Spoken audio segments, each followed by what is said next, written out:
നമസ്കാരം. മീഡിയ കമ്പാനിയുടെ ഏറ്റവും പ്രധാനപ്പെട്ട ഒരു അറിയിപ്പ്.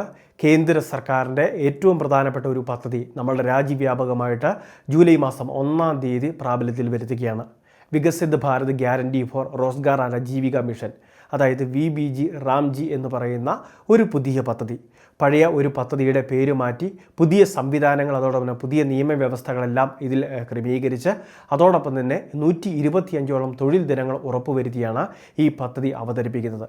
നമുക്കറിയാം, മുൻപുണ്ടായിരുന്ന മഹാത്മാഗാന്ധി ദേശീയ ഗ്രാമീണ തൊഴിലുറപ്പ് പദ്ധതി MGNREGA എന്ന് പറയുന്ന സ്കീമിന് കീഴിലുണ്ടായിരുന്ന ഈ പദ്ധതിയാണ് ഇപ്പോൾ പേര് മാറ്റി അതോടൊപ്പം തന്നെ പദ്ധതിയിൽ ഒരുപാട് മാറ്റങ്ങൾ, അതിൻ്റെ കാതലായ പ്രവർത്തന സംഹിതയിൽ ഉൾപ്പെടെ മാറ്റങ്ങൾ വരുത്തിയാണ് പുനരവതരിപ്പിക്കുന്നത്. ഇപ്പോൾ തൊഴിലുറപ്പ് പദ്ധതിയിലെ അംഗങ്ങളെല്ലാം ഓട്ടോമാറ്റിക്കായിട്ട് ഈ പുതിയ പദ്ധതിയിലേക്ക് ചേർക്കപ്പെടുകയാണ് ചെയ്യുന്നത്. പുതുതായിട്ട് ഇതിനുവേണ്ടി അവർ രജിസ്റ്റർ ചെയ്യേണ്ട ആവശ്യമില്ല.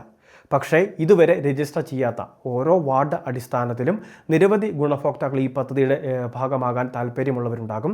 അപ്പോൾ അങ്ങനെയുള്ളവർക്ക് നമ്മളുടെ പഞ്ചായത്തിൽ അല്ലെങ്കിൽ മുനിസിപ്പാലിറ്റി തലങ്ങളിലൊക്കെ കൃത്യമായിട്ട് ബന്ധപ്പെട്ട്, തൊഴിൽ ഉറപ്പ് വിഭാഗമാണ് പണ്ടുണ്ടായിരുന്നത് അല്ലെങ്കിൽ മുൻപുണ്ടായിരുന്നത്, ഇനി ആ വിഭാഗം മാറ്റി VBG റാംജിയുടെ പ്രത്യേക ഡിപ്പാർട്ട്മെൻറ്റുകളായിട്ട് മാറ്റപ്പെടും.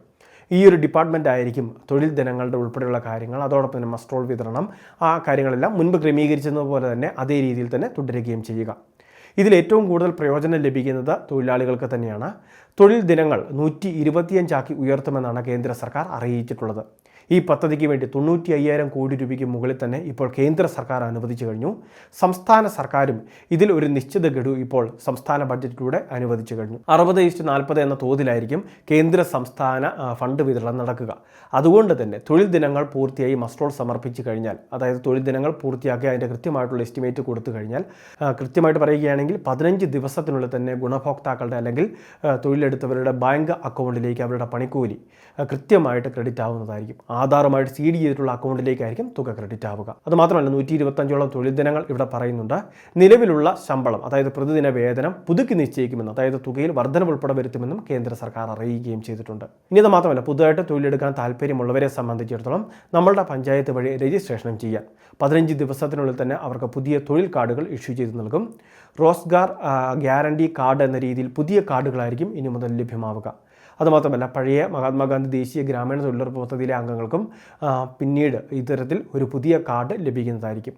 ഓട്ടോമാറ്റിക്കായിട്ട് അവരും ഈ പദ്ധതിയുടെ ഭാഗമായി മാറുകയാണ് ചെയ്യുക. എന്നാൽ പുതുതായിട്ട് അപേക്ഷിക്കുന്നവർക്ക് പുതിയ കാർഡുകൾ ഇതിൻ്റെ ഭാഗമായിട്ട് തന്നെ ലഭിക്കുന്നതുമായിരിക്കും. നിലവിൽ തൊഴിലുറപ്പ് പദ്ധതിയിലെ അംഗങ്ങളെല്ലാം തന്നെ ഇലക്ട്രോണിക് KYC KYC ചെയ്തിട്ടുണ്ടായിരിക്കണം. KYC ചെയ്തവർക്കായിരിക്കും ആനുകൂല്യം മുടങ്ങാതെ അക്കൗണ്ടിലേക്ക് ലഭ്യമാവുക. ആ കാര്യങ്ങൾ പ്രത്യേകമായിട്ട് നിങ്ങൾ ശ്രദ്ധിക്കണം. ഇനി തൊഴിൽ ദിനങ്ങൾ പൂർത്തിയാക്കി നിശ്ചിത ദിവസത്തിനകം നമ്മളുടെ ബാങ്ക് അക്കൗണ്ടിലേക്ക് പണം എത്തിയില്ല എങ്കിൽ കൃത്യമായിട്ട് പറയുകയാണെങ്കിൽ 0.05% പ്രതിദിനം നഷ്ടപരിഹാരം ഉൾപ്പെടെയുള്ള കാര്യങ്ങൾ പുതിയ പദ്ധതിയുടെ ഭാഗമായിട്ടുണ്ട്. അതുകൊണ്ട് തന്നെ സുതാര്യമായിട്ടും വ്യക്തമായിട്ടും ആനുകൂല്യങ്ങൾ മുടങ്ങാതെ കൃത്യസമയത്ത് വിതരണം ചെയ്യുന്നതിനുള്ള ക്രമീകരണം ഉൾപ്പെടെ പദ്ധതിയുടെ ഭാഗമായിട്ട് വരുത്തിയിട്ടുണ്ട്.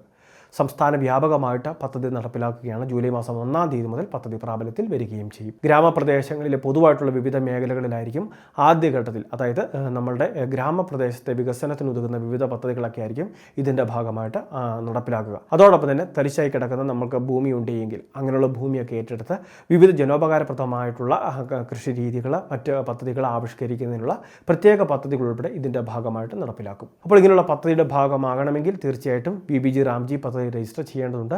രജിസ്ട്രേഷനായിട്ട് മുൻപുണ്ടായിരുന്ന തൊഴിലുറപ്പ് വിഭാഗവുമായിട്ട് ബന്ധപ്പെട്ടാൽ മതി. വളരെ പ്രധാനപ്പെട്ട കുറച്ച് ഇൻഫർമേഷനാണ് ഷെയർ ചെയ്തത്. ഇതുപോലുള്ള അറിയിപ്പുകൾക്ക് ചാനൽ സബ്സ്ക്രൈബ് ചെയ്യുക, ഫോളോ ചെയ്യുക.